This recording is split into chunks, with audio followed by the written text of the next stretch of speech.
దేవుని పనిలో సహకారిగా కావాలి మనమందరం. దేవుని పనిలో మనందరం సహకారులుగా నిలబడాలి మనమందరం.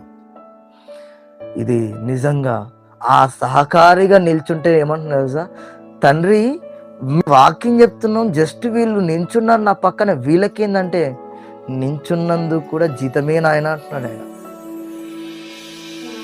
వద్దా జీతం? వాక్యం చెప్తేనే జీతం ఇస్తారు అంటలే ఆయన. వాక్యం చెప్పిన వారికి అదే జీతం, పాటలు పాడిన వారికి అదే జీతం, సంఘాన్ని నడిపిస్తున్న వారికి అదే జీతం, ఇదిగో స్త్రీల కూడికలు నడిపిస్తున్న వారికి అదే జీతం, పురుషుల కూడికలు నడిపిస్తున్న వారికి అదే జీతం, యవనస్తులు నడిపిస్తున్న వారికి అదే జీతం, చిన్నపిల్లల కార్యక్రమానికైనా అదే జీతం. నువ్వు నించున్నవాడివైనా సరే అదే జీతం, కూర్చొని సహకరించేవాడివైనా అదే జీతం, కనిపించకుండా పరిచర్యను ప్రోత్సహించేవాడివైనా సరే నీకు అదే జీతం.